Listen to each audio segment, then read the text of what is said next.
and welcome to Deep Dive with Jamie Stein, where we take a deep dive look at all things reality TV, pop culture, and the world at large.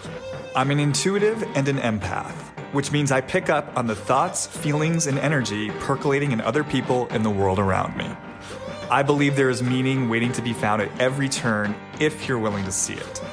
So join me as we dismantle everything from trash TV to high spiritual concepts and learn more about ourselves, each other, and how we're all connected.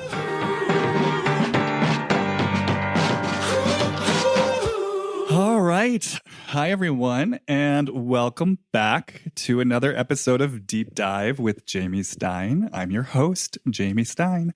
So we're going to dive into a really important topic today that a lot of you have been asking about for quite a while. But before we bring out our guest and officially dive in, I just kind of want to update you on why it's been a minute since I last released an episode. I had a regularly scheduled episode planned that I actually did start to record. And I had an experience with this episode unlike one I have ever had before in the past, in my podcasting past. This was a deep dive episode about a very particular Bravo celebrity. Oh, God. It's already happening again. It's crazy. I am not going to mention this Bravo celebrity by name for reasons that you will come to understand once this episode finally gets rolled out. But I'll give you some hints that are going to make it really obvious. She is a Mount Rushmore notorious OG housewife from Beverly Hills. She then left that show and created a very popular spinoff that just concluded its 11th season. She's a producer and star of it.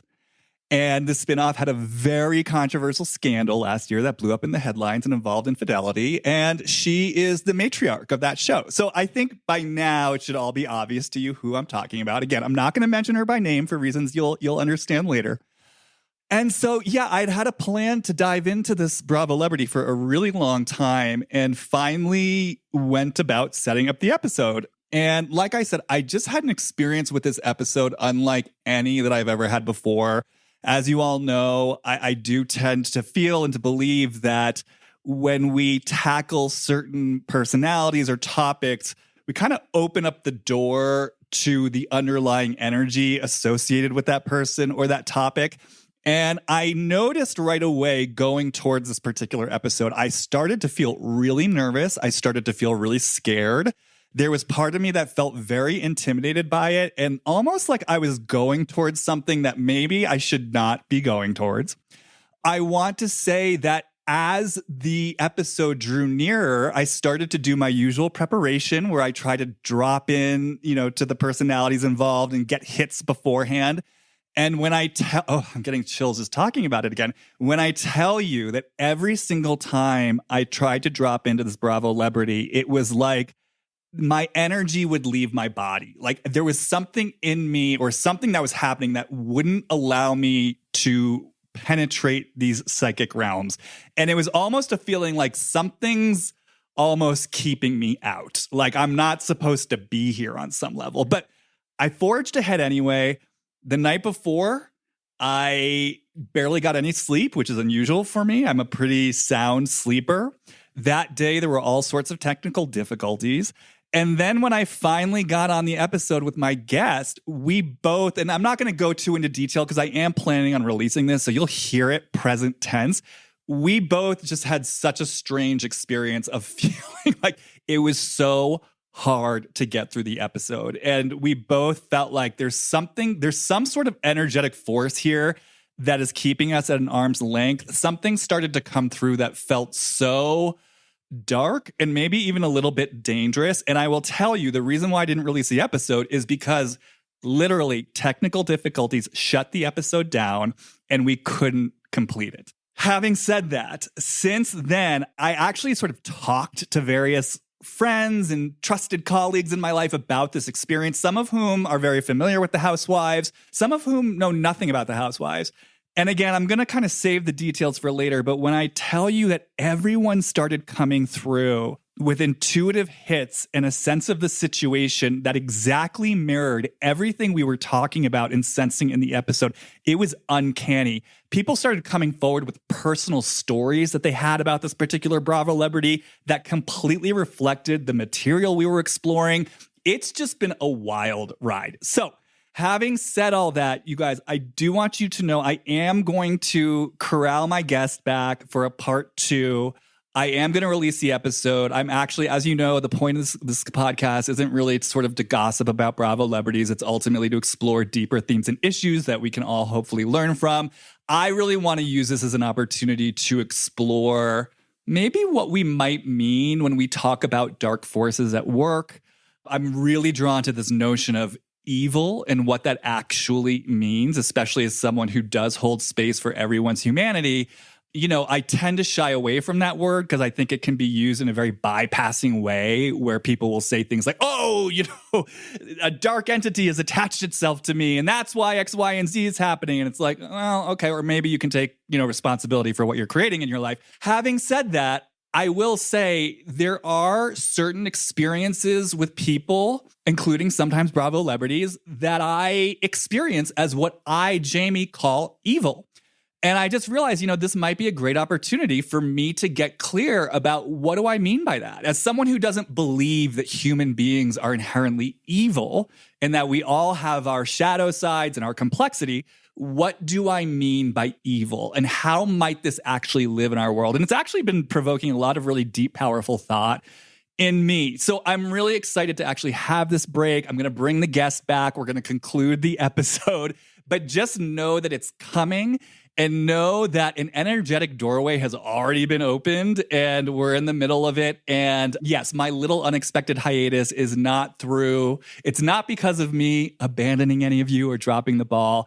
It's just what life is bringing me. So be on the lookout for that sometime this summer and we'll go from there. And the last thing I'll say about it too is my hope is that it also might really help to contextualize a lot of what we're seeing play out on this spin-off show that I know has been very provocative and confronting for a lot of people. Okay, having said that, let's now shift our sights to something hopefully comparatively lighter, although let's be honest, this really isn't all that light in and of itself. But it is this past season of Summer House. I know you guys want to hear about it all. I know you want to hear about West and Sierra. I know you want to hear about Kyle and Amanda. I know you want to hear about Craig and Paige. Having said that, there's really only so much we can do. And I just feel like the topic du jour, really, the stars of the show are, of course, Carl and Lindsay. And if you haven't yet listened to the episode that my returning guest today and I did several months ago about this very topic, I implore you to go back. I just re-listened to it today in preparation, and I have to say, we kind of telegraphed the whole season. So I figured since we have that initial bookend, time to bring in the subsequent bookend now that the season has actually aired and we've had a chance to all watch it play out on our TV screens. And of course, who better to do this with than my original co-pilot, partner in crime, expert in all things reality TV, an intuitive herself, host of the She's Speaking podcast, as well as brilliant content creator, Emily Hanks. Hi, Emily. Thank you. Hi. And you know what? I also just listened to that episode and it was wild. Yeah. Yeah, no, I just listened to the episode that we did. That was before the season. And I can't take as much credit as you should take for that. You had more like spot on, almost play by play of what was going to happen. I was really just like kind of adding on to it. Because as I was listening, I was like, damn, it's almost like he watched the season. But no, it was before the season even came out. Well, you really brought in Carl's issue with Lindsay's drinking and that being a fundamental issue. So, and yeah, I mean, look, to me, this is all collaborative. But yeah, no, I listened to it too. I mean, I had remembered it and been like, oh yeah, we really nailed it. But listening back, it really did feel like a play-by-play of the season. So I just feel like, go us. Well, and this is why I'm saying, you know, I really do think we opened something up on this podcast. And I think information really does come through. And as I'm always saying, the challenge to myself is to not minimize that or dismiss that for myself and to instead take that more and more seriously, which again is why I'm being so careful with what happened in this past episode with this Bravo celebrity, because you did an amazing job getting me excited for that episode. I'll tell you that much. Oh my God. And what's crazy, I don't want to digress, but what's crazy is like even talking about it now, like I feel fear, like something is coming up where I'm like, it is not safe to talk about this. Like something doesn't want to be seen, heard, and named, which is why I'm not saying the name. It's sort of like a form of self-protection. I get into this on the episode, but it's sort of like a Voldemort thing, like he who shall not be named. I'm not naming it, but I am going to go forward with the episode, I think. I'm almost 100% positive. I'm going to give it a secret title, though, so that it's all very secret. It's in the secret of dark. I like that. All right. So kind of like last time, I just thought there's so much here, right? It's so fucking dense. We're watching the kind of tail end of just, I mean, it's not even years, but like a year's worth of accumulated issues and unspoken resentments and fears play out. So I just thought like last time, I might just start with kind of what's most top of mind for me. And we could maybe, you know, my impulse is just to sort of maybe choose a specific thread and then just follow that thread. And then we'll just sort of see where it wants to go, if you're okay with that. Totally. I think what I notice I'm most immediately drawn to in all of this, I think, is the entire conflict that came up around Carl's relationship to work. I think because that was one of the fundamental issues, of course. And two, it really seemed like that was the chief issue towards the end of the season. And that, I mean, obviously they're distilling things down for the sake of reality TV. But as far as the narrative we were presented with on TV, it felt like that was sort of the final straw that was breaking the camel's back with all of this. And so, yeah, I'm just so curious about what both Carl and Lindsay were bringing to this conversation, because to me, and I know you've got your own point of view about this, I still stand by where I've always been, which is as an OG Summer House head, I really feel supportive of them both. Like I see where they both have brought respective baggage to this. I care about them both. And I mean, honestly, I found this painful to watch. Like, was it fascinating on a certain human drama level? Of course. But I really want to say I kind of dreaded watching this every week. It was like watching two people I care about really like suffer and really misunderstand each other. Like they were just missing each other so completely.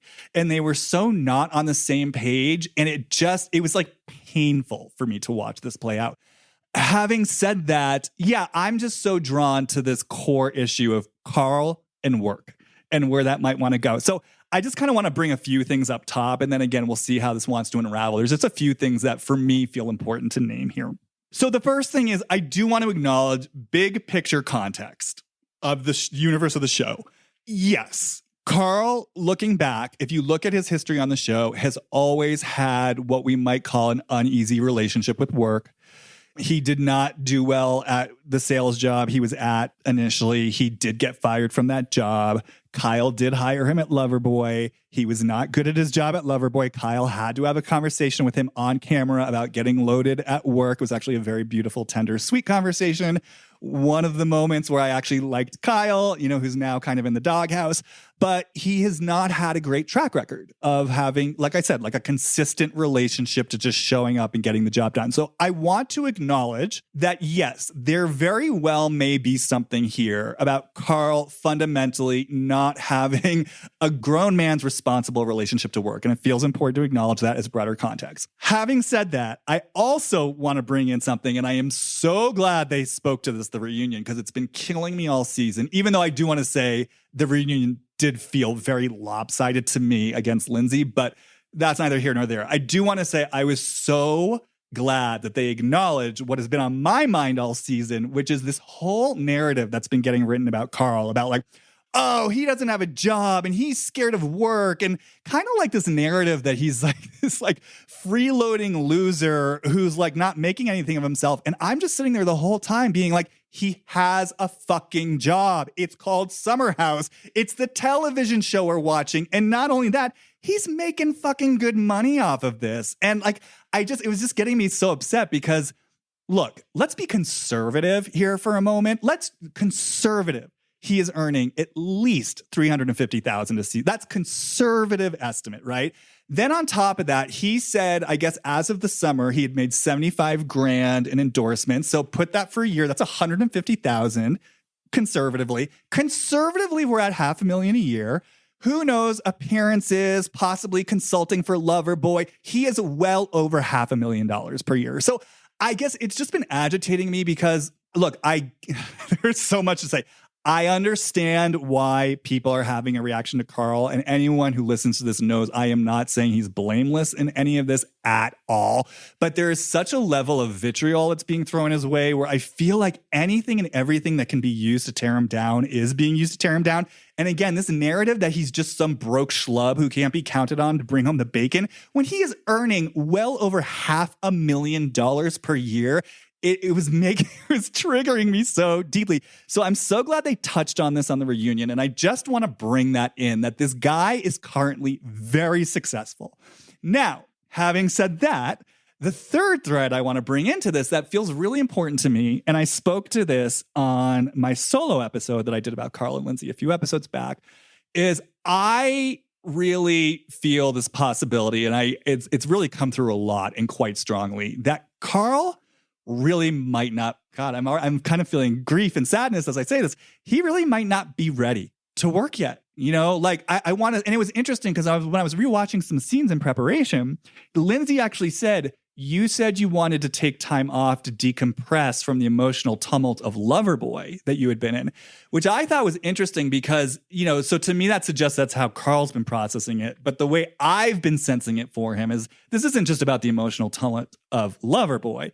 This is about my brother died. I got sober. Like, I'm now in this relationship. I have so much to say about Carl's background and the level of trauma I feel in him.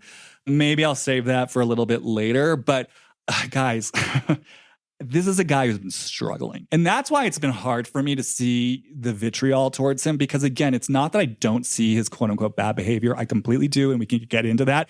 But I see someone in Carl who is struggling so fucking deeply. My sense is he hasn't even begun to unpack what he's been through as a child, which, by the way, I guess I'll get into it a little bit. His brother died, you guys, of addiction. You've got two brothers who grew up in this household. Both of them are addicts. One of them didn't survive. So I'm just saying, I don't know what went on in that household. But what I do sense is it was pretty fucking severe if one of them literally has not survived. And then I look at Carl and I'm like, this is a guy who is fighting for his fucking life. And he just might not be ready to work yet. And, you know, we'll get into this. I would want to support him to just really own that for himself, which I don't feel he's doing. We'll get into it. This is where I feel like he pulls his punch and doesn't really assert for himself in the way that he maybe should.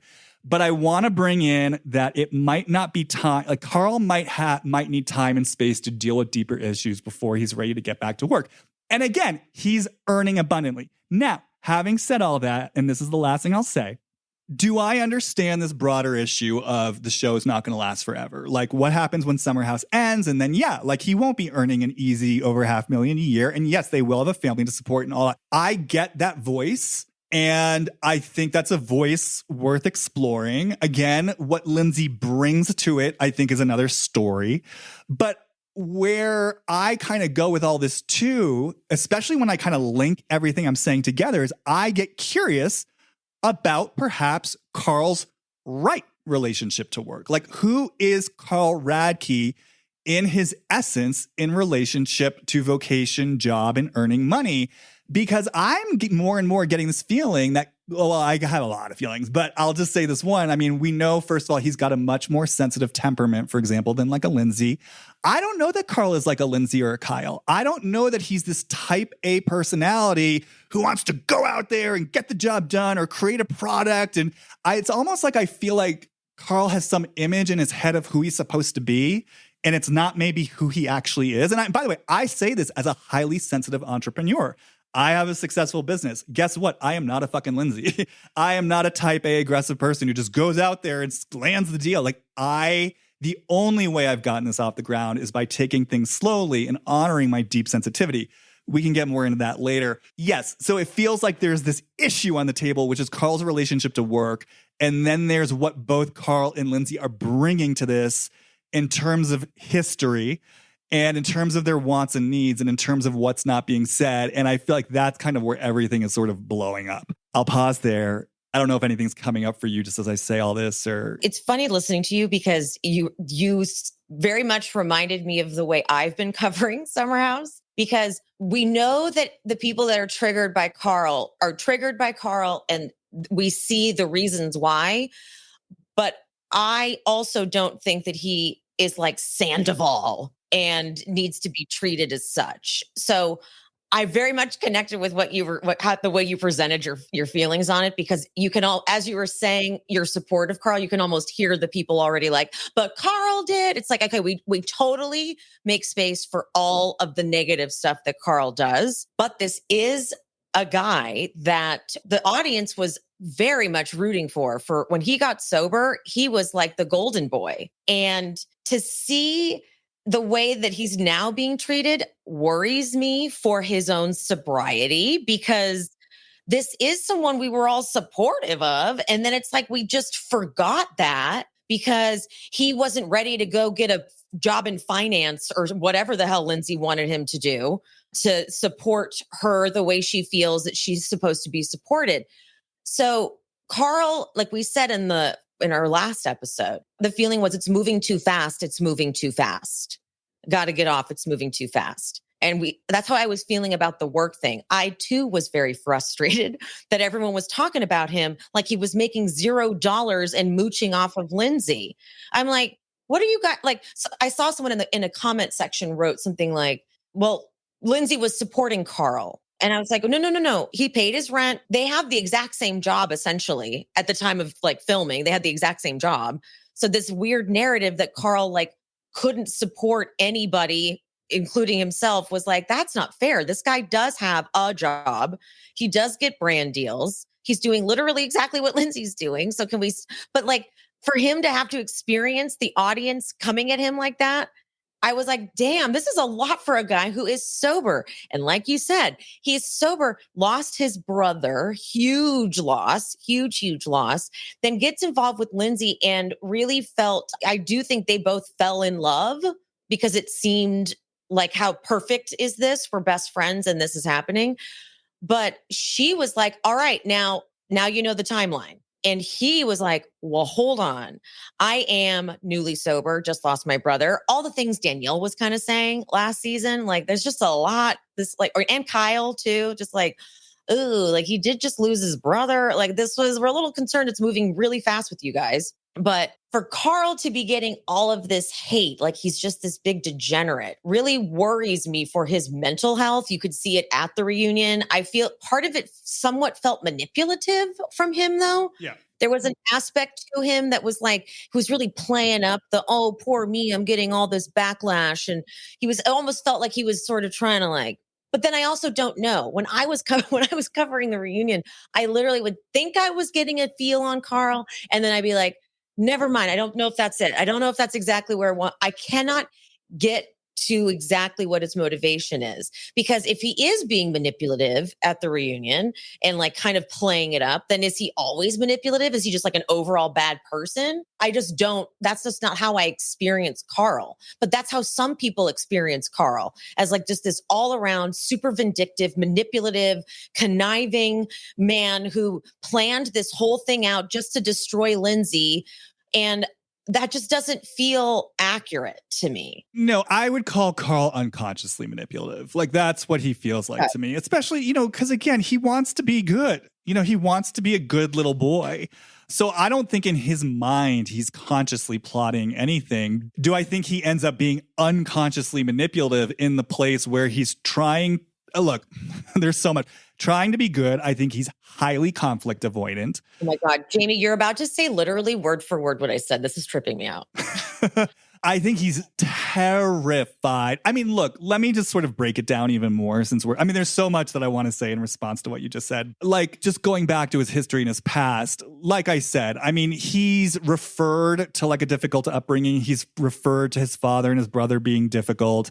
Like I said, I don't know what happened there. it was obviously really bad if two brothers are ending up addicts and one of them's dead. And then on top of that, I'm just going to really get behind my impulse that I was exploring in the last episode, where it really feels like as a result of that, or part of that dynamic, was he was parentified by his mother. It really feels like he was a confidant for her. He was a support system for her. He mentioned on this season, he said something to the effect of, like if it were up to her, we'd be speaking every day. Ha ha ha ha ha. But it feels clear to me anyway that there was some aspect of Sharon parentifying him, which, by the way, that in and of itself, take everything else out of it, being parentified by a parent, anyone who's gone through it knows that is its own form of trauma. I've mentioned this on the podcast before, but there's like another term for this. Sometimes it's called emotional incest. Sometimes it's called covert incest. There are obviously varying degrees of it. In its most severe form, it can look like a parent making a child into a surrogate kind of partner. Not that it's called covert because there's not overt sexual acts happening. It's an emotional flavor. It's an intimacy, right? And then there can be less extreme versions of it where it's just the child feels responsible for the parent's emotional well-being on some level. Either way, if you read up on this, if you've experienced it, if you explore it, it really can have a very equivalent impact as someone who does actually go through like overt abuse of some kind. It tends to lead to a lot of addiction issues, relationship issues. So this is just to say this is layered on top of what was already going on in that household. And I just say all this because when I again, it's like painful for me to even like revisit it in my mind. When I take Carl in the season, like that scene where he, I guess, broke the news of the conversation he had with his parents at a dinner, right? Which I guess this is a perfect example because this is something where not everyone, but a lot of people are like, oh, look at what he's doing and how passive aggressive he's being and how manipulative and he's playing games, right? But, I want to say, and I get it, like he wasn't being forthright. And yes, I do think in his conflict avoidance, Carl does go around, talk to other people, has conversations that he should be having directly with Lindsay. And yes, I am sure there is an underground anger in him that's like, puffing up his chest in these conversations because this is the anger I won't bring directly. So let me get you on my side and feel validated, right?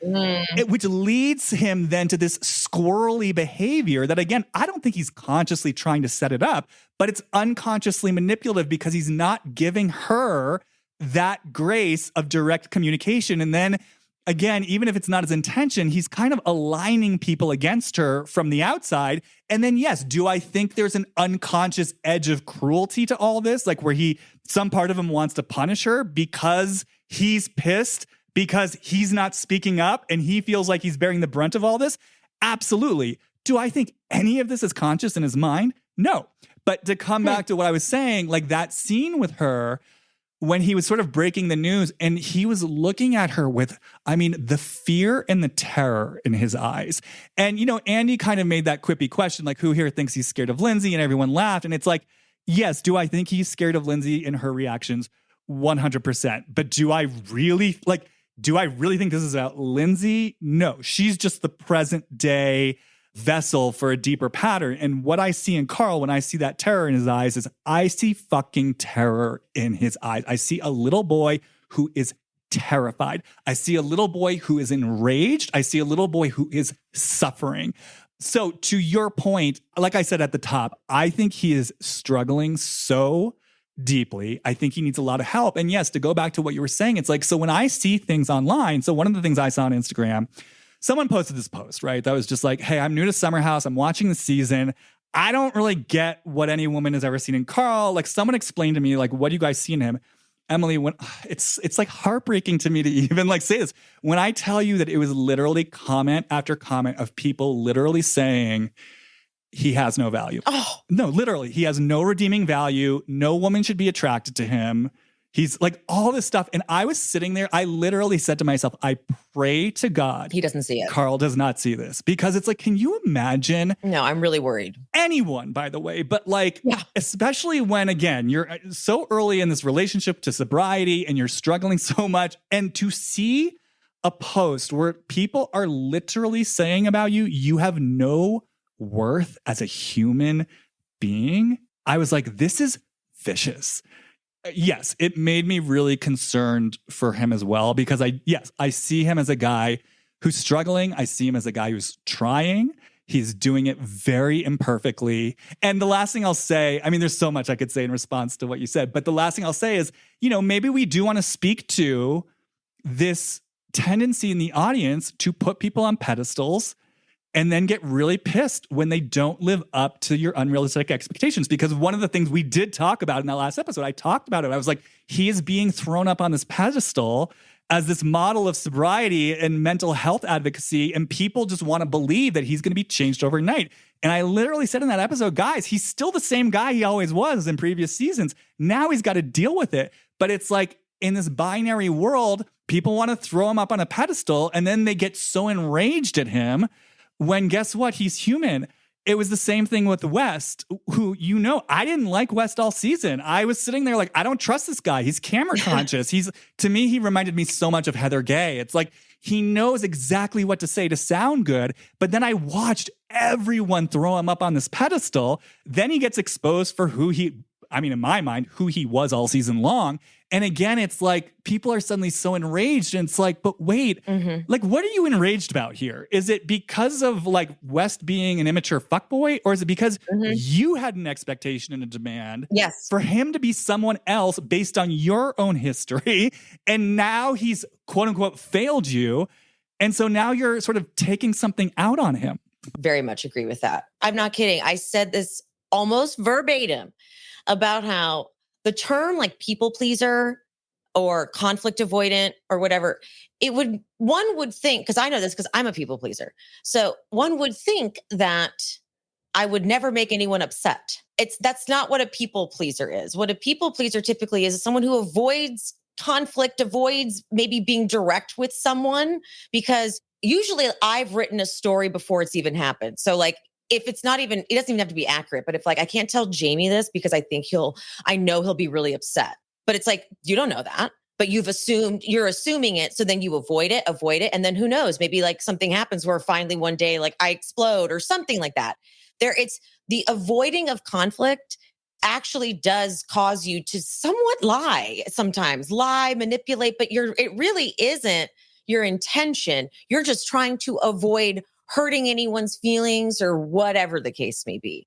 Now, in the case of Lindsay and Carl, he had a reason to fear Lindsay's reaction, because Lindsay, I said this in our last episode, Lindsay, she has an anger problem. I do think that she does, but she also I don't know who appointed her in the relationship, like the career expert. I don't know if it was from Carl asking, what I feel like happened with Loverboy and Carl and Lindsay is that Carl would be complaining like one does about a job, and Lindsay's a fixer, and Lindsay's going to go, well, then you need to do this and do this and do this and do this and do this, because this happens to me all the time. I'll be like the Carl, where I'll be complaining about something, and then I'll tell that friend that's very ambitious, and like, I view what they're telling me as like direction, as opposed to, oh, that's just their opinion.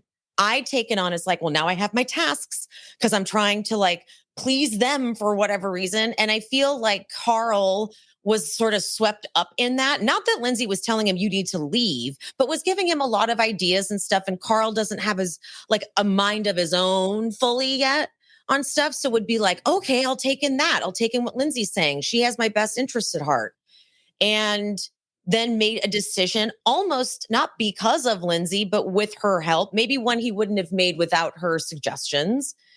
Then it was like, Lindsay was like, okay, so you did that thing that I suggested. Now that's my job now. I'm like your career coach or something.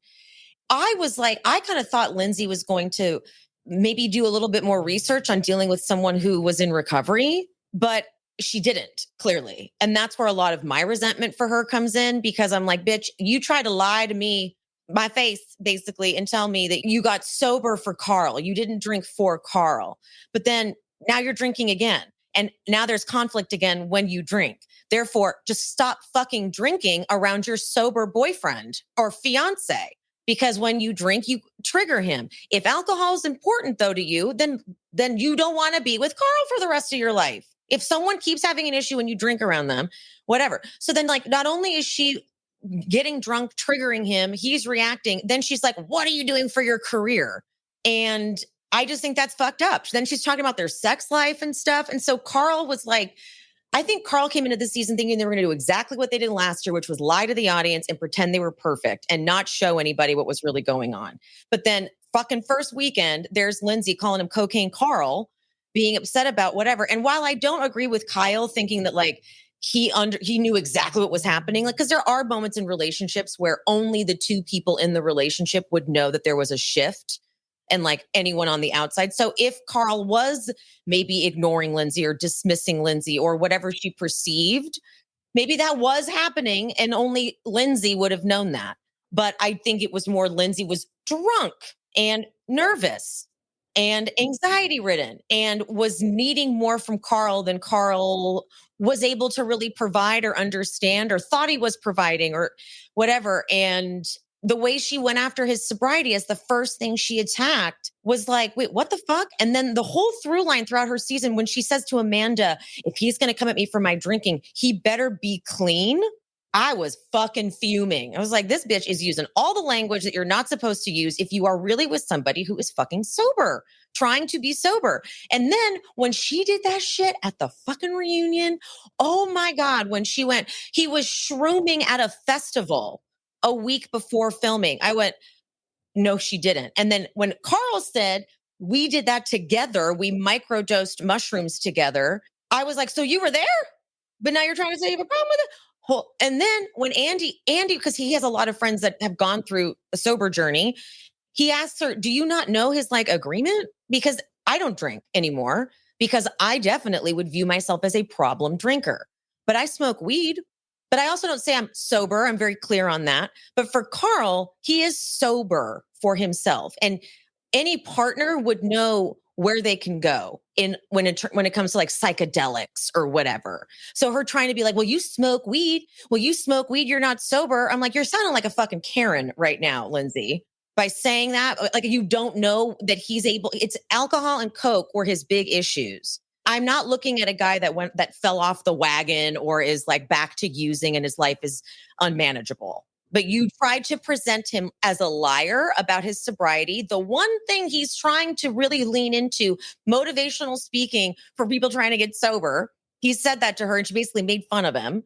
And then she went after his sobriety. So I'm coming in. I know we keep wanting to talk about Carl, but I got to just talk about my Lindsay thoughts. And you can take them and you can tell me I'm being crazy, but I told you, she triggers me. She triggers me. And with the job stuff in particular, I'm not joking. The look on her face was my mom. That when she goes, and then I'm so sorry. This is just for non-alcoholic or the whatever. And I'm like, oh, I know what. Every intention that you have, Lindsay, is being read all over your face. And if somehow the power balance shifted in that relationship and Carl felt like he needed to like get her approval or she needed to sign off on whatever decision he made or something. So he's like coming in all uncomfortable. Like you said, he looked afraid. I saw the same thing in his eyes, like fear. I don't want this interrogation. I know I'm not going to say the right thing. I know you're not going to like anything I have to say, and I'm going to feel your face. I could see it. Your face is giving me all the energy.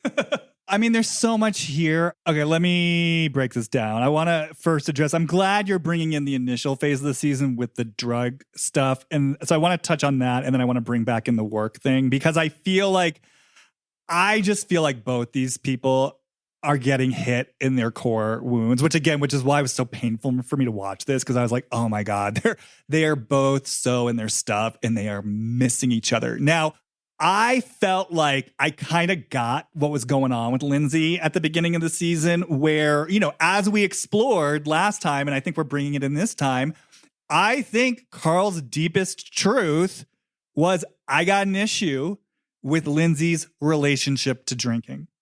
And I feel like conflict avoidant, scared, good little boy Carl never wanted to say that. You brought that in last episode very clearly. So I feel like what's happening with Carl, he's not speaking up because Lindsay said that, like that he'll make little comments like, oh, how many drinks have you had tonight? Now, do I think that Lindsay was having a few drinks and then acting up? Yes, because to our point, she can be a problematic drinker, right? This is also who she is and who she has been, and it's who she is.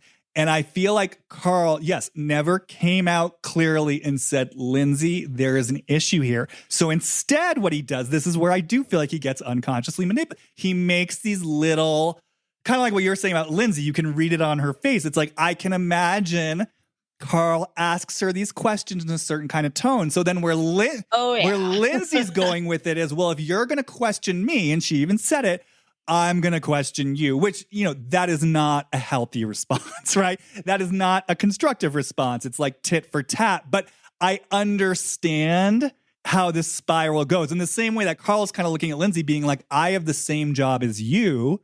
It's not fucking fair that you're interrogating me about work.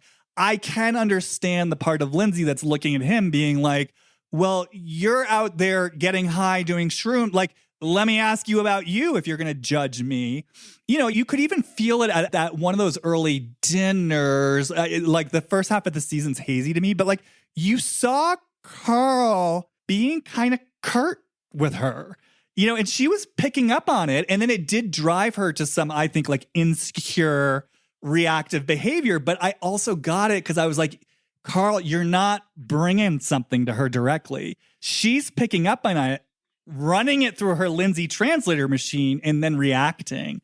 So it's like, I feel like they both have a relationship to, in some ways, being unconsciously manipulative. And one of the things I also wanted to say, by the way, because I love that you brought in the shroom story, because yes, I completely clocked that. But conversely, I also clocked Carl's rendition of the story about Kyle being the flower boy. And I just, for me, I just want to say for clarity, what I am walking away from the season with, especially listening to their final conversation, is like, I don't trust either of them as a narrator. I really don't. I just don't feel like either one. I don't trust either one as a narrator. I think they both pick up on things that are true. And then I think they both bring in their own distortions. And I think they both have their own blind spots. And I think they both have their relationship to tit for tat. I just don't trust either one of them, especially when it's like, well, I had to lock myself in the bathroom. I had to lock myself in the guest bedroom. I'm just like, I don't even know what to make of this, but I just don't trust either one of you. I think what I want to bring into Lindsay, and I do really want to name, like, I'm feeling so much sadness and grief throughout this whole episode. Because again, I care about both of them. And I think this is what I'm feeling, both of just I just think they both fundamentally have good intentions deep down. I really do. And this whole situation makes me so sad because it's such a prime example about how I know there are people who hate Lindsay and there are people who hate Carl. This is my podcast, my perspective. I just think they're two people who ultimately deep down mean well and want to love and be loved. And you just see how they both just like fucked it up so royally. Anyways, it's like tragic. This is the human experience. We miss each other, right? We just miss each other. I do want to say, so yes, where I was sympathetic to Carl was that Lindsay, to my mind, to my experience, was bringing a lot of suffocating energy to this work conversation. This wasn't just, hey, I want to help support you find work. I'm going to be like supportive. It was, you could feel it, like timeline Lindsay was back. I got a timeline. We got to make a certain amount of money.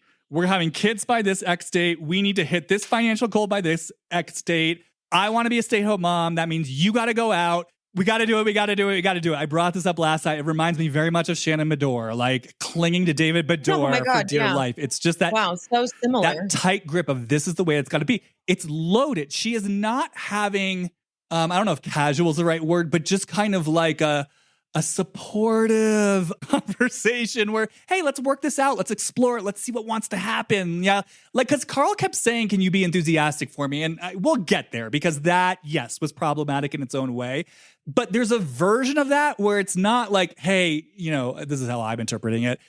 Lindsay, be my mom and like hug me, squeeze me and tell me everything's going to be okay and coddle me. But there's a version of it where it's like, let's be in this process together. See me, hear me, support my process around this. And we can get even more specific about what that might have looked like versus Lindsay clearly, let's get to it. There's a timeline.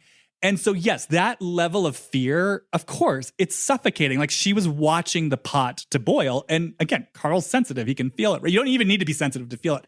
Now, having said that, what I want to bring in terms of compassion for Lindsay from my end is I do really feel like this wasn't just her, I don't think this was just her like being agitated for the sake of being agitated. I really felt like this is Lindsay's fear. When I talked about core wounds, and I did kind of drop in a little intuitive like towards Lindsay and like kind of like, what's going on here? Because I want to say, I really do think Lindsay has changed over the years. There were several instances where I was like bracing myself for her to get activated and to respond, and she didn't. And I really saw, and I actually spoke to this again in the last episode, I saw a willingness in her to really work through what they needed to work through. Like, even if they weren't doing it and they weren't good at it, like I felt that desire in her, and I felt her willingness, as hard as it is for her, to look at things differently or to like, in her Lindsay way, you know what I mean? Like I'm not saying she was good at it, but I felt an opening in her that was like, I want essentially to be able to see this differently or to get to where you're coming from or to find a middle ground. Whereas I feel like in the past, it was just like, how many sandwiches have you made for me lately? You know what I mean? Like I felt an opening in her. And so, maybe other people didn't, but I did. So I was like, it's just so interesting to me that in some ways I felt this opening, but then when it came to this career stuff, it's just like the old fixated Lindsay. And it's like when I kind of felt into it. So first, when I dropped into kind of like seeing, like I just sort of as Lindsay visualized Carl sort of taking his time with this, not knowing what he's doing, kind of taking him in almost like as a little boy who's trying to figure it out. And as Lindsay, it was just like, oh boy, like, first of all, it's like, I don't even want to look at that. No fucking way. Like, no time for this. Get it together. And there was a feeling of like, I've given you so much fucking grace and space. Now it's the time you've got to get it together. Like, it's almost like, okay, I did my part. Like, I've given you some space and I've showed you more more like sort of compassion and grace than I've shown any other boyfriend. Like, I've shown up, I've put in the work. Now you got to do your part. And your part is coming through for me in this way. And then when it's like, so I felt the demand she really had on him. And then when I sort of like kept staying with this image of like, okay, Lindsay, like take Carl in this place of vulnerability around work. And then I just felt the demand of like, get it together, like man up, you've got to do this. And then I kind of explored, okay, like what's going on here? Like what would it mean for Lindsay to surrender this idea of Carl going out in a certain type of way, hitting the certain markers, and kind of almost like what Jamie, would call hang out in the unknown with him for a little bit and have some faith that it's all going to work out and sort of let him be in whatever process he needs, right? And what came through for me as Lindsay was first, the initial thing is like the fear came up of like, oh my God, I've got to still do this all on my own. I feel like I've been doing this on my own so the abandonment wound, I've been on my own my entire life. I feel like I've had to do this on my own. I feel like no one's ever had my back. I just want to finally fucking feel like I'm safe. I want to feel like I can put my guard down. I can put my load down. I want to feel like I've got a partner in crime. I want to feel like there's someone there to take care of me. Like, I don't want to have to take care of me and everyone else all the time. So it felt like, I feel like Lindsay, like when I take her in this way, there's been like a fear driving her of like, no one's there to take care of me. I got to do it. I got to do it. I got to do it. And a part of her that's just like, I just want to finally be able to like put my load down. And that's kind of been part of her like fixation on the happy ending of like finding a guy. Right.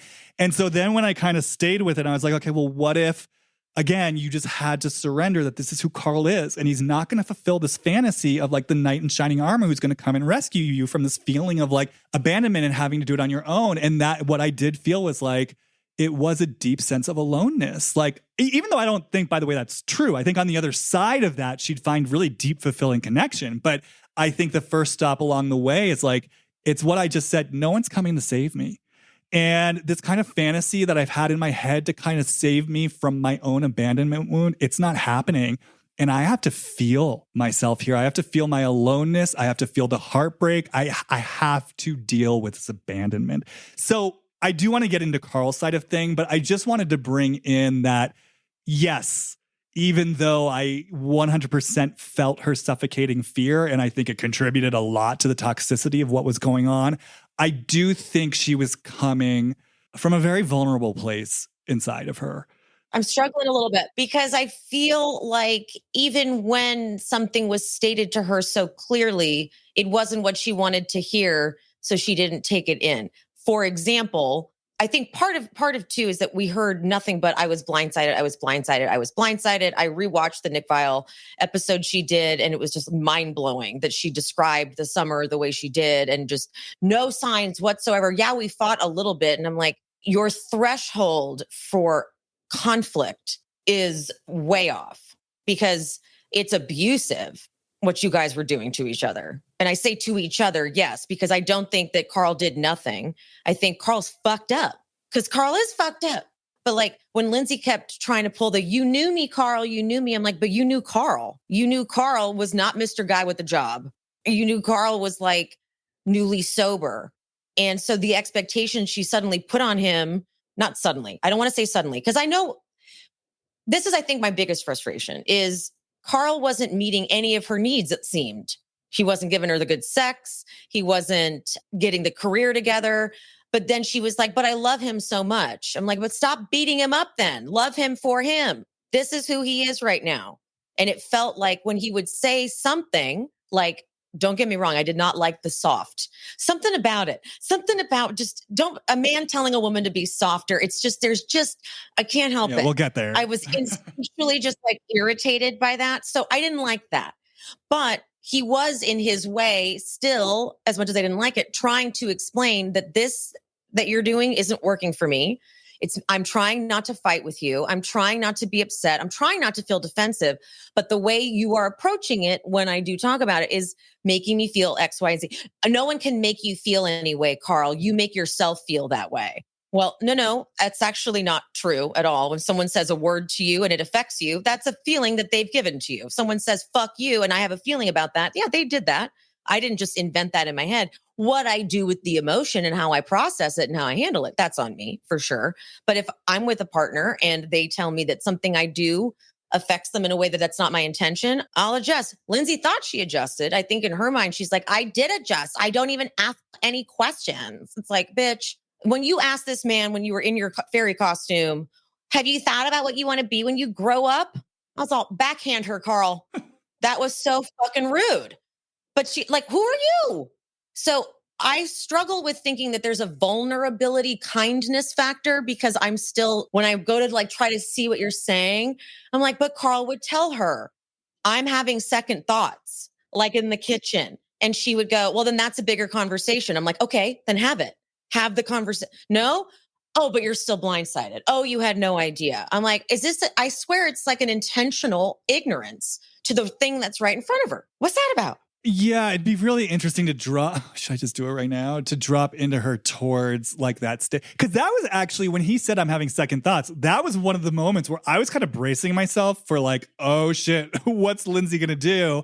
And she really took it in stride. So I actually, when that happened, was like, okay, this is an example of Lindsay not losing her cool. But to me, that was an example of her being in denial. Right. And not getting what she wanted to hear out of the situation. So it's almost like she was blocking everything else out that was right in front of her. But I also think the thing that you also need to understand about Lindsay, and by the way, let's be clear, like I'm not saying when I talk about her vulnerability, no, I don't think that necessarily translates to kindness. I just, for me, the link that I make. Oh yeah, I know what you mean. Yeah, the link in my mind is essentially an abandonment wound deep down where she feels like the onus is on her to take care of herself, maybe even others around her. Like no one else is going to do it for me, which to me sort of translates, I feel fear underneath that. Again, This is unconscious. Do I think Lindsay Hubbard consciously identifies with fear? No, she puffs up her chest and she's just like, I'm a go-getter.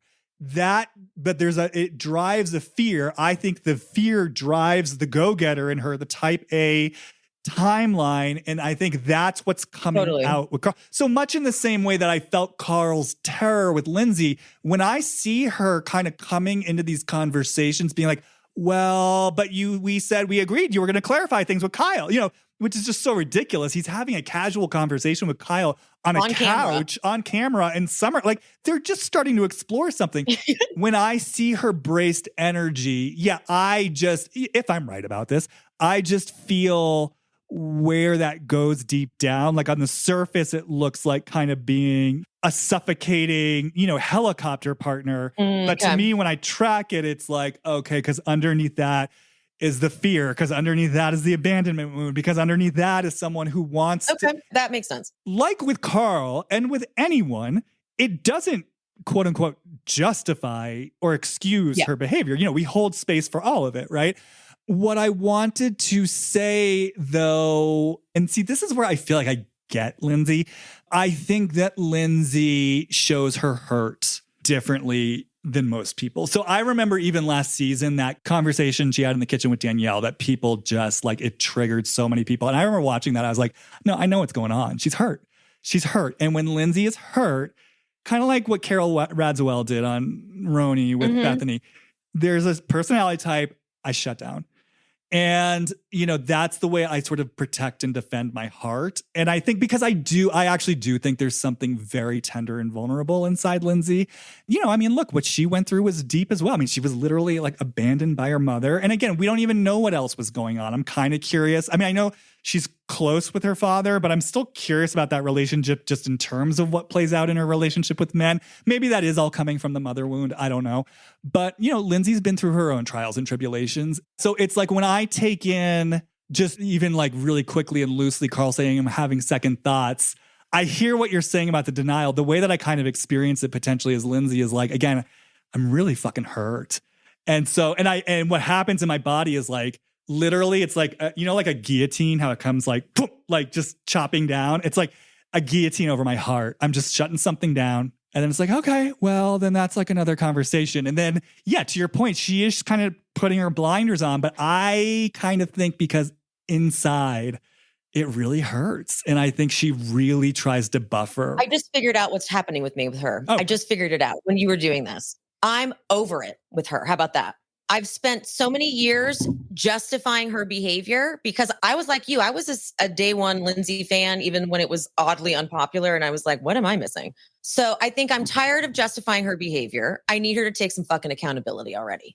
I think that's what it is. I've hit my threshold of, I could probably go back to my summer house, winter house coverage, and I would find endless footage of me being like, I think what it is with Lindsay is, and I would just go on and on and on and on. And I think what happened when, by the way, the fucking breakup, I found out about the breakup the day it happened. And I'll tell you how. Lindsay she didn't tell me personally, but I know she knows how to do all this shit, right? So she got so ahead of the narrative immediately. And the immediate narrative I got was only Lindsay's narrative and Gabby's, we come to find. But the blindsided, no idea anything was wrong, and suddenly he blindsided me, that was only Lindsay's narrative. The rest of the cast was like, what are you talking about? We were there. It wasn't that.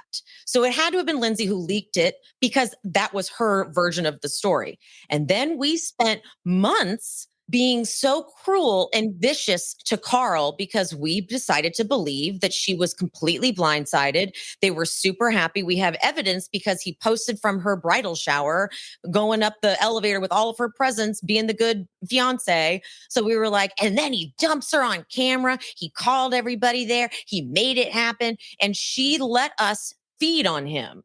This relatively newly sober guy. You let us just attack him. You made us attack him. And I think that's where, when I saw the season, I was just like, oh, fuck her, dude.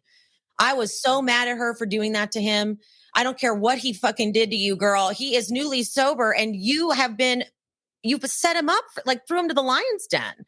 And then we see the season and we're like, but you guys were fighting the whole time. She's like, well, maybe a little in the beginning and a little at the end. It's like, the summer is only so long. So I don't know how many weeks you need to go not fighting. So I think that's where I'm at, where how about this? I've babied Lindsay for years. I've defended her in the comment section for years.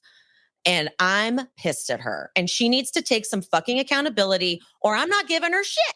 How about that? That's where I'm at with her. So there's that. And maybe I'm part of the problem of what we said with when we build people up on a pedestal and then we get disappointed in them and then we get angry. Maybe I'm doing that. I think I had a pretty like firm grasp of Lindsay. I knew her faults. I was never just like blindly like she's the best or anything. But that's where I'm at with it, Jamie. That's where I'm at with it. Well, I want to say a few things. First of all, I want to say your righteous point of view feels really good. It feels really good. No, I feel like you have a really strong opinion, and I feel like there's wisdom in what you're saying. And this is personal reflection for you. It's especially you mentioned you're a people pleaser. I just want to say it feels really good. It's like, oh, Emily's got something to say. And, I kind of feel like if Lindsay were to listen to this, it might be kind of a healthy splash of cold water on her face. So I just want to support you're claiming your experience, and I don't hear you like, I hear you saying you're triggered by her, but I don't hear you like blaming her or even vilifying her. You're saying, this is where I'm at. I want to say it feels good to hear it. There's a lot of strong energy there. So just, I don't know. I want to support it in you, Emily. Yes. Thank you. I told you, I literally said to Jamie, this is going to be a therapy session for me. Because that's what we had an issue with recording on the time we originally planned. And I was like, no, we have to record today. I need it for me. But what I also want to say too is, and I totally get what you're saying, because no, I think this is what happens. Like I notice I'm kind of there this season with Kyle. Where I've loved Kyle. That's a perfect example. Perfect. Yes, I totally get what you're about to say. Yeah, because it's like I was never under any illusions about Kyle. I saw who he was. I saw that he was a Peter Pan. I saw that he had issues with fidelity. I saw he was an attention hog. I saw all of it, just like I saw all of it with Lindsay. But there was so much that and again, we also need to bring in the reality is we don't know who these people are in real life. We're watching TV versions of them where we get to have energetic distance. We get the 360 view. So yeah, I get the benefit of like feeling Kyle's heart, feeling how he cares about the group. I loved it first season when Christina, reporting live with Christina Gibson, tried to slut shame some women, and Kyle literally stood up and was like, no, what we're not going to do is slut shame anyone. Like there were just so many instances along the way where I was like, this guy, like there's something, he's fun, he's funny. And yeah, like I would see his flaws and his problems, but I just felt so much, I had a baseline of support for him and compassion for him. But it's like then the show goes on and then suddenly you're in your 40s and then suddenly you're still not only doing the same old shit, but in some ways it feels like it's getting worse. And like, to your point with Kyle this season, and don't get me wrong, I still support and like Kyle, but I also am just like, Kyle, like this isn't cute anymore. This isn't cute anymore. And, you've kind of got to get to the bottom of these things. And I do feel a capacity for emotional intelligence in you, but like you're saying, it's not an excuse anymore. It's like, okay, you're not in your early 30s anymore. Like this isn't really cute anymore. Oh, and now you're like being really destructive and toxic. It's just, I think for all of us, I think when you are willing to hold a space for people's humanity, there is a point where you hit your limit and you're like, okay. And it sounds like you've hit it with Lindsay, which is, I totally get it and respect it. But the Kyle comparison is such a good one for sure. Cause I agree though, this season definitely was when cause I have as well, like defended Kyle, been like, yes, I know this wasn't great, but here's his perspective. I don't know, whatever. This season, I was like, Kyle, I'm really running out of, like, I'm not even tapping into anything here that's positive. It's feeling like they need therapy so desperately. Because what also trips me out about Kyle and Amanda is like, they don't seem to talk. Like they do the weekend and then they go back to the city and they like live their lives and they don't talk about one thing that they had a conflict over. Because when Amanda went on Watch What Happens Live, Andy asked her about something that we had just seen. Now that was something you'd just seen. They filmed it like a year prior, basically. And Amanda's like, no, we haven't talked about that. And even Andy was like, I'm sorry, what? That was so long ago.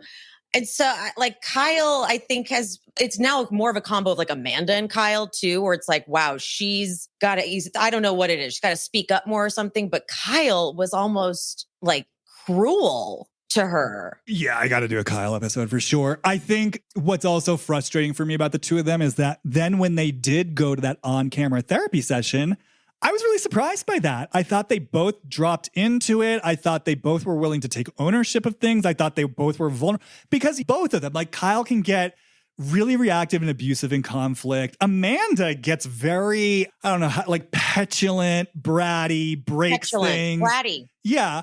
neither one of those are good looks. And so Yeah, exactly.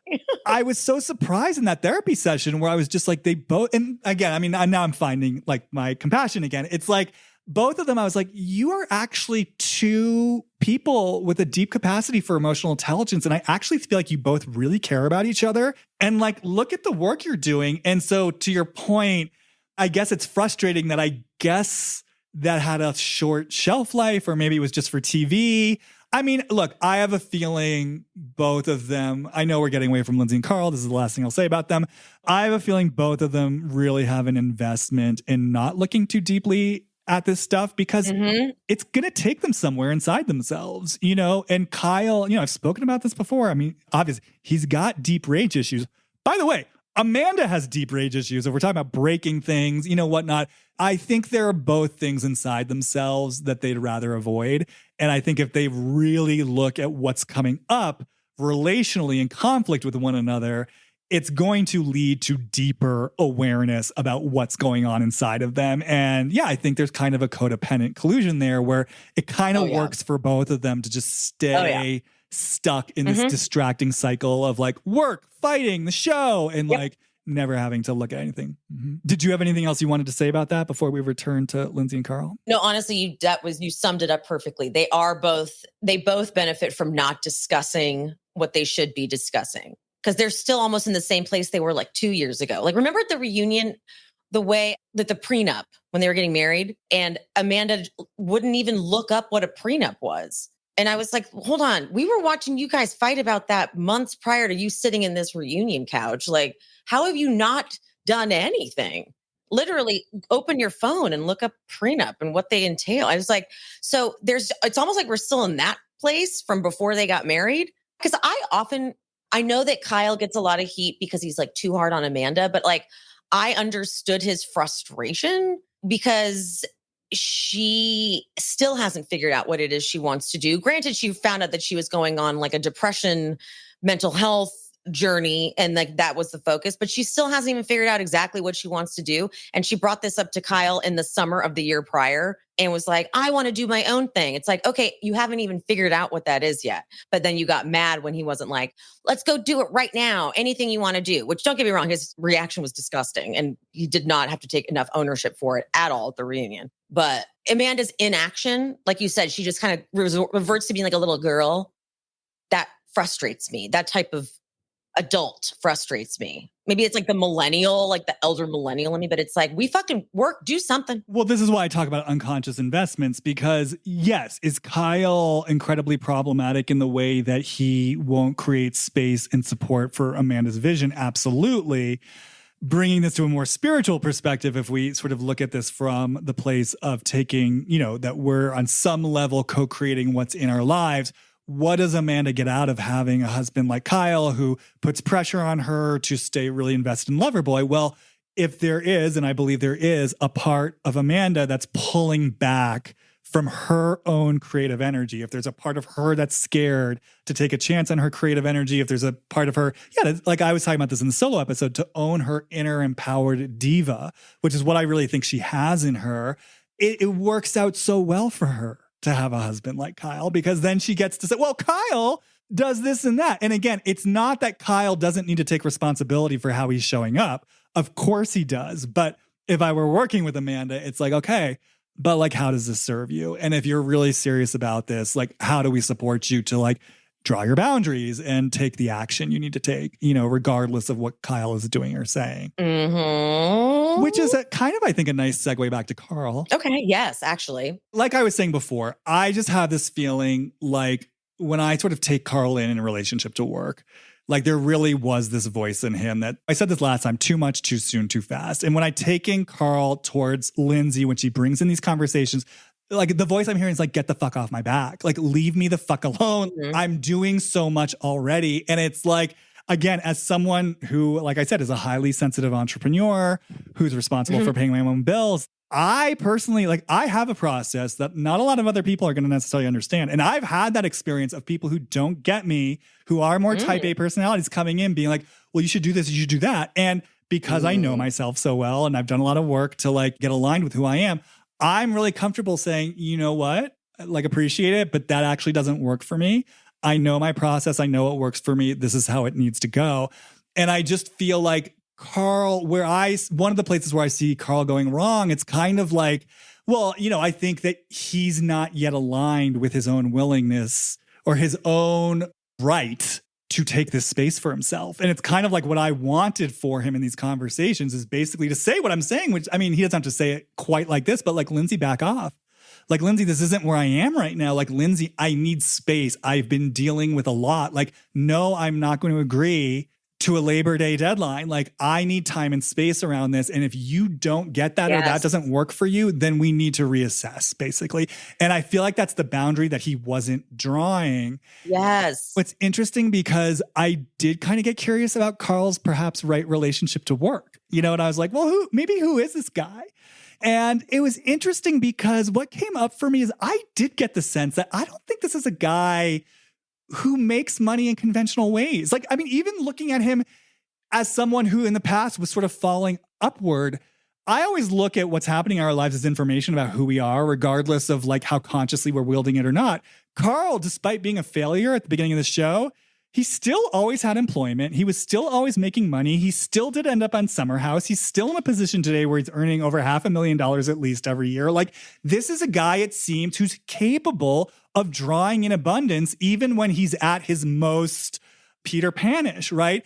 And it's interesting because when I take Carl in, I was kind of like, who is Carl? Because I feel like that's part of what's going on where Carl doesn't even know who Carl is yet. Exactly. So how can he bring in work that's aligned if he doesn't know who he is? Part of what I'm getting for Carl intuitively right now, I think actually in his essence, integrity really matters to him. And I think there's a part of his soul that really wants to be in integrity with who he actually is. And until he's not in integrity, it's almost like his psyche is like, we can't even like entertain this notion of what wants to come through. Because what I get off him actually, and this might speak, I know a lot of people like question his sexuality. I get this like image of him as this sort of like serpentine guy who's a bit of like a trickster, a mischief maker. He feels like he's got kind of masculine energy, feminine energy. He feels a little bit, like kind of like I've talked about those other people. There's a little bit of like a magician in him. And I just get this feeling like, I don't know what the work would be, but it's almost like I see him in this really like beautiful custom tailored suit. And maybe he's like affiliated with Wall Street, but not in a way where he's like working 6 to 10 every night and like hustling, but like he's the guy who gets the inside tip and has the secrets in his briefcase and can kind of like wield magic behind the scenes and earn money. Look, I'm talking metaphorically. I don't know if this is literal, but to me, the energy of it is I earn money in my own way. And I do it kind of like in this sly, sexy way because I'm kind of a sly, dark, sexy guy who kind of like, I don't know. I mean, I'm getting a little bit digressive. My main point is I don't think Carl's mainstream. I just don't. Yeah. And so I feel like coming back to this, it's almost like he hasn't had permission to discover who he is. And if I really bring in layers into it in terms of like whatever was going on in his household, if he did have these problematic brother and father male figures where maybe he felt he had to be a certain type of man, live up to a certain type of masculinity that's kind of more square and traditional. But then he's got his mother parentifying him, and then he's got to be the good emasculated little boy. If he is more of like I don't know what to call it. Like, I don't know if androgynous is the right word, but if he's more of like an out of the box, I'll flirt with guys, I'll flirt with girls, I'm deeply sexual, I'm a bit of a magician. I could see where this guy doesn't feel like he's got permission to be himself and to embody this, right? And so what I get off him in terms of this whole Lindsay thing and kind of bringing his mother back into it and this possibility of parentification, it's like when Lindsay's questioning him, I really experienced, just like I feel like something like a core wound was getting triggered in Lindsay, as Carl, I really experienced it as like, I'm not enough. I don't get to be who I fucking am. Like, I'm not good enough for you. And even as I'm saying it, I do. And I think this is why we saw him start to get so angry. I think it triggers that unexpressed rage. I think in large part towards his mother, but like his father and brother could be here too, of like, when am I fucking enough? When do I get to be who I fucking am? Mm-hmm. And I think he really internalizes it as I'm not good enough. I'm not doing enough. There's something fundamentally wrong with me. And so then I think what he does is, because he doesn't feel like he has permission to actually advocate for himself. Again, I think part of it is that he doesn't even know who he is. I think what he does, being the good little boy, is he kind of turns Lindsay, just make it okay for me. Give me permission. Give me permission. Can you just hug me? Can you just tell me it's going to be like, he just wants permission to be who he actually is and to take the space, because he doesn't want to like recreate that wound of, if I speak up and ask for what I kind of like with Lindsay and speak up for what I want, I'm going to get, left alone. I'm going to be told I'm bad. I'm going to be told I'm wrong. I'm going to be abandoned. And so I think he and that's where I feel for Lindsay, because I do think he projects that kind of mommy stuff of like, please, Lindsay, just make it okay for me to take my space. You know what I mean? Yeah. When in reality, what I want Carl to do is like, Lindsay, I get it. Exactly. This isn't who I am. I need time and space. Like, let's just trust this is going to work out. We're two able-bodied people who, both of whom have always been abundant. I get the timeline off of me, or else this isn't going to work. The exact same thing. I said, if he would just say, this is where I'm at, I'm not going to have this figured out by this date. And I wanted to see what Lindsay would do with that. Because I almost wonder if Lindsay would have just respected it. I almost feel like she was just looking for a direct final answer. And if he had been able to make that assertion, like, this is where I'm at, I'm figuring it out. I don't need your input anymore. It makes me feel uncomfortable the way we do it. So until we can change this energy, I'm going to figure it out. Trust me in that. Cool. Done. I almost feel like Lindsay would have been like, okay, at least you have a decision. Well, that's the irony, right? Because I think she wanted, and I know this can get tricky and sometimes it can get a little triggering for people, but, I think there's a certain type of, what we could call like masculine direction she wanted. I think Lindsay was, in her literal Lindsay brain, was translating that as the man goes out there and earns the money. But I think there's another version of that Carl could have owned for himself of like, no, I'm not going to go out there and earn the money. But what I am going to do is I'm going to be really fucking clear with you. This doesn't work for me. This is what I need right now. You're either on the train or you're not. And by the way, I felt like in that place, Carl could have said, look, I hear you. I'm going to provide for this family. It's going to work out. I got you. Yes, exactly. But it ain't happening on this fucking timeline. Yes. Like acknowledging where the questions were coming from, because Carl wasn't able to like look at Lindsay and go, the reason she's doing this is because she's scared. But if he had gone, oh wait, it's because she's scared. So then he could have said, I get why you are worried about what I'm going to do with my career. But I promise I have savings. I am prepared to take care of us. I'm prepared to whatever X, Y, and Z. She would have been like, okay. But because he just went into the role of like trying to get her approval all the time. So she felt like she was driving the ship. Well, because I also think he does have shame. Again, I think Carl is still operating from these beliefs about that's so true. Who he thinks he's supposed to be. And then, by the way, so like, I think he might have been couldn't own it. That's what it was. Yep. He couldn't own it because he's ashamed of it. And part of the reason why he may have failed at sales or that sales job is because even back then, kind of like what I saw Craig Conover doing at the start of Stop the Charm, it felt like this is like a really out of the box guy trying to put him around peg, trying to put himself into a square hole. Oh, that's a good comparison. Kind of like how Craig thought, oh, I'm supposed to be this lawyer.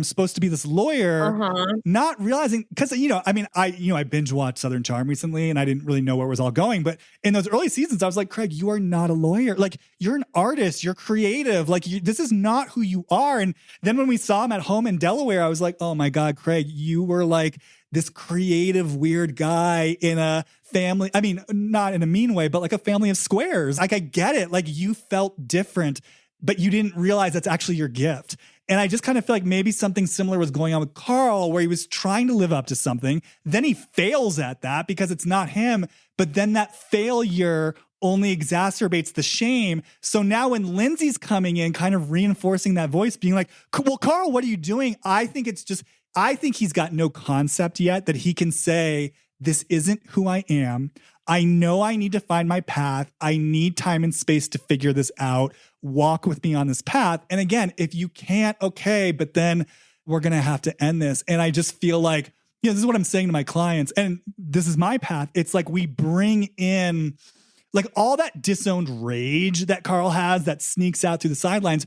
you bring that in to advocate for the gentle, sensitive, creative in you. You bring that in to say, thank you, but no thank you, that doesn't work for me. Yes. Unfortunately, well, fortunately and unfortunately, what it requires is an alignment with your own self, that when someone like Lindsay comes in, and by the way, this used to be me. If I had met a Lindsay, like whatever, 10 years ago, she would have made me feel insecure about myself. Agreed. Same. Yeah, if I met a Lindsay now, it's like, hey, I get you. That's not me. And this is what works for me. And it doesn't affect me because I know who I am. And so I just feel like, and this is why Carl shouldn't be in a relationship. He doesn't know who he is yet. And if what I'm saying is true, his psyche needs to be in deep integrity to know what he wants to do. Then when he knows what he wants to do, he can advocate for himself. And then, bring in whoever, bring in, whatever woman's going to work for, whatever's going to work for you. Whatever partners, but it's exactly that, is that for Carl isn't prepared to own who he is yet. So he couldn't have said comfortably, this is who I am. This is what I need, period. It was like, shame does that to you, man. Shame really does. I can relate to that. I relate so much to Carl too, because of the fact that I don't drink anymore. And I know like the embarrassment that comes with it. Like he did it on the show, like it was televised for everybody to see. And when I think about like times I was drunk and acting up, I just like my whole body quivers. I'm like, oh God, I wish I could just erase that. But to know that some of those moments live on television, anyone can go start streaming Summer House and watch it. He's got shame on top of shame. And so part of it too, with the Lindsay thing, I think the proposal was like, I can do it. Like I can do this whole thing. I can propose to you. I can be this. It was almost like it wasn't just as simple as I want to get married. Because he did it on camera at the end of the season. Like there was such a pump and stance to it. It felt like, look, I did it. Yeah, and it's interesting because I even dropped in towards Loverboy, and like kind of what I got off it, it just felt confusing. As Carl, it felt like, yeah, there are things about this I like, there are things about this I'm concerned about, but what I felt was like, I'm in this confusing cyclone where I'm supposed to get something figured out, and I think maybe this could work. And it just felt like, as Carl, it's like I'm taking stabs in the dark because there's just not room and space for me to like do what I need to do. And what I'm feeling intuitively for like what Carl's psyche would say is like, I have so much trust and faith in the universe. And I know if I just keep following this journey and give myself the space I need and do the work to figure out who I really am, it's going to reveal itself just like it always has and it always will. And again, I'm just sort of feeling like a little bit of a magician here. I mean, again, it's interesting. I know everyone made fun of him when he said he wanted to be an actor, which I get it, in a reality TV person, whatever. But I do want to say, I actually feel this flavor of performance. Not like I see him as an actor, but he feels like a showman. Like it just feels like, I don't know, there's something very creative about him. But I guess to make it a little bit more tangible, because I'm aware I'm sort of speaking in more sort of conceptual, metaphorical terms. It reminds me a lot, going back to Southern Charm, of like Shep, for example, who we all know obviously comes from money, right? So he doesn't have to work. And Shep's always very proud of himself for making what he calls mailbox money, which always annoys me because I'm like, actually, Shep, you didn't invent that. There's another term for it. It's called passive income. But passive income, you didn't invent mailbox money. And also I'm like, and Shep, it's not that impressive to make passive income when you come from wealth and you just use your family's money to buy. But regardless, but what's interesting to me about Shep, again, in the place where I think even when we're living our most unconscious lives, I think we still embody aspects of our essence. My sense of Shep is, even if he weren't, even if he didn't come from money, he feels like another guy who's off the grid. He just feels like a contrarian to me. He feels like someone who's never going to be in the mainstream. I think there's a part of him that really likes to call things out from the sidelines. I have a lot more to say about that when I get into Southern Charm. And my feeling about Shep is actually, even if he didn't come from money, I still think he's someone who would have found a way to make a shitload of money outside the system. So it's like, it's almost like the image I get is he would have been one of those early crypto guys.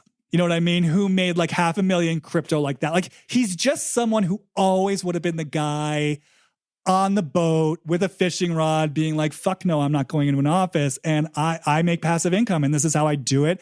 I just feel like that's who he is in his soul on some level.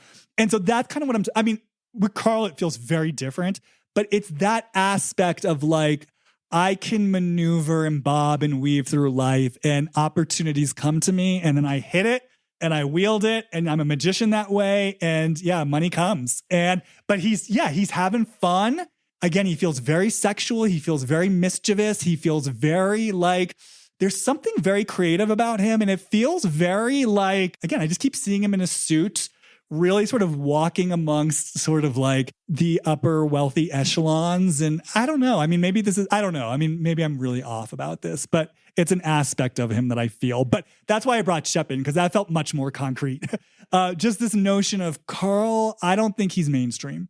I think I think there's something else for him. I agree with that. It would be so bizarre if Carl was like, I got a 9 to 5. It just doesn't feel like him to me at all. Not at all. And it doesn't, like, I feel like also him, I mean, I'm not saying he can't do this and maybe he will and maybe it'll be successful, but like, I'm opening up a bar, starting this product. It's just like, he could be a bar owner, again, if he's the wheeling and dealing owner who then's like traveling around and like going to Europe. Mm-hmm. I could actually see him being the guy that like walks in as the owner and thrives in that capacity. Yeah, so you get what I'm saying. Like there's a showman aspect to that. There's a creative aspect.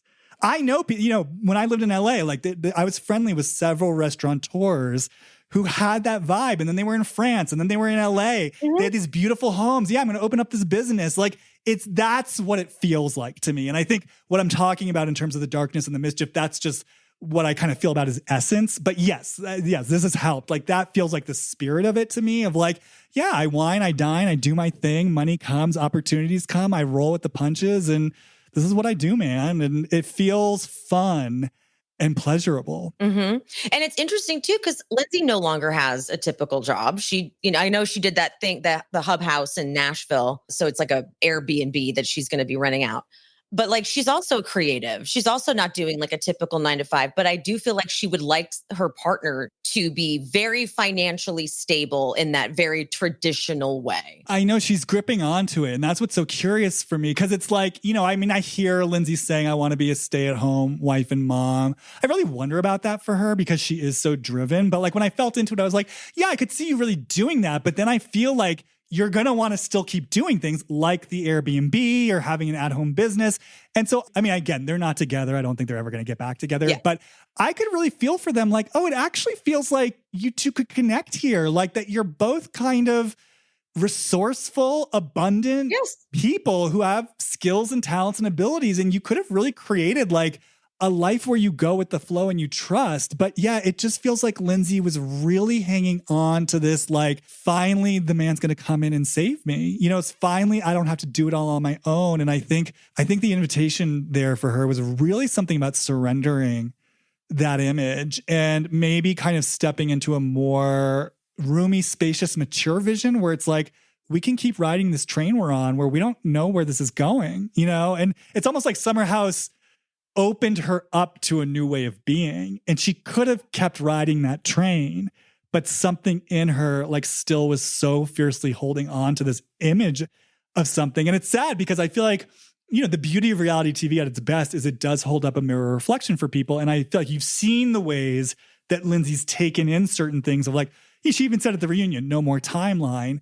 Who knows? Maybe, I mean, Carl needed to do so much work on himself, but it is interesting. This is the last thing I'll say. I know I said to you before this, I was like, I'm kind of curious about the question of if the two of them had been doing their own inner work in their core, in their essence, despite the fact that there's such a mismatch now in their defended states, if they both dropped their defenses, would or could they be good together in their essence? And I feel like I'm getting a possible answer that, yeah, like I think there's a place this could have worked, which again makes me so sad for them. But I feel like I'm getting my answer that I think, because I will say, like, a lot of people have been like, they just fundamentally are wrong for each other. And I do agree in their current states they are, but there's always been something in me like, I feel like there's a timeline where this could have worked.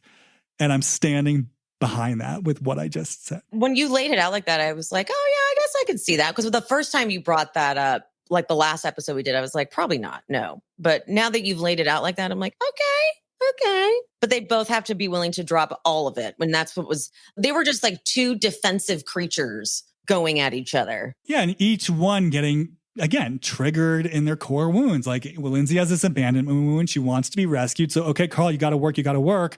And then Carl's hearing that, like, I'm not good enough. There's something wrong with me. I have to perform. Again, if he was parentified by Sharon, I've got to be the good boy. I've got to tap dance. I've got to perform. Again, I'm just feeling the rage. When do I get to be myself?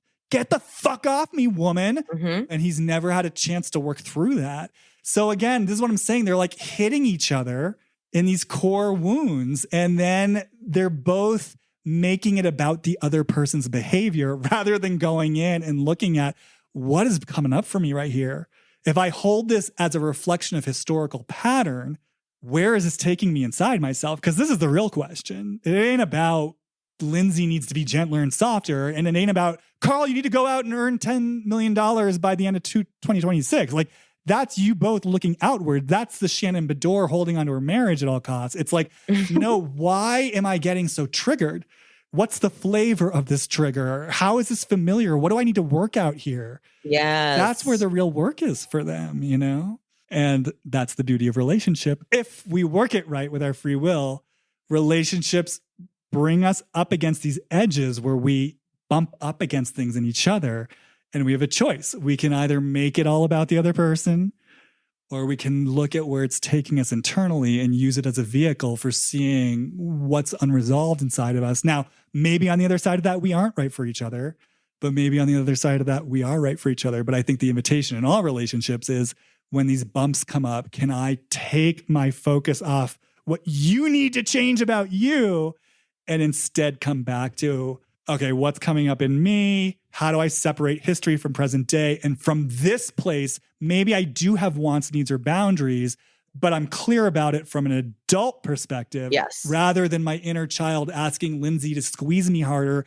because I need mommy to give me permission to do what I want and need to do because I'm so ashamed of who I am. You know what I mean? It's like, this is where it gets so murky. Mm-hmm. All right, Emily, is there any anything? How are you feeling? No, I feel lighter. You got your therapeutic discharge? I did. Thank you for that. Thank you for my session. Well, it's my pleasure. It's always a pleasure to have you here. Tell people where they should find you and what they should look for. The show is She's Speaking with Emily Hanks, and the podcast is available everywhere you get your podcasts. I also have a YouTube channel, She's Speaking with Emily Hanks, and I'm doing my first live show. I will be going live and in person at Hotel Cafe on August 23rd. So if you're in LA and you want to come, we will be offering pay-per-view tickets as well. So once that's up, I'll post about it. Oh, and follow me on the social media at She's Speaking with Emily Hanks. That's so exciting. You're just going. Well, I mean, I'm just doing the one show. I may hate it. I don't know. But still, you've come a long way from, I just think about like when you first reached out to me, I think you were like really at the start of your. It was very early on. Yeah, very early on. Lindsay would be proud. Lindsay would be proud. I hope she's proud. I'm prayed that she's proud. I need her approval. I think she'd make you a certified girl boss. Okay, I'll take it. As always, you can follow me on Instagram where I have exclusive content you won't find anywhere else. Jamie Stein, JamieStein. And if you are curious about exploring what might be coming up for you in your relationships or in your life and how to get really clear on what historical pattern is being revealed in your current day triggers and how to work with that to find out the truth of who you are and who you're meant to be and how to work with your life in a way that will facilitate that journey, go to my website, hollywoodreadings.com. Send me an email. Let me know. I am going to be opening up some more spots for intensives this summer soon.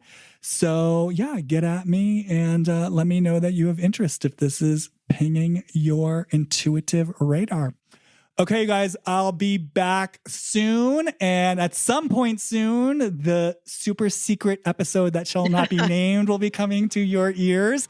And as always, I'm sort of looking forward to see what the next step of the journey wants to bring. Okay, you guys, see you on the flip side. Bye.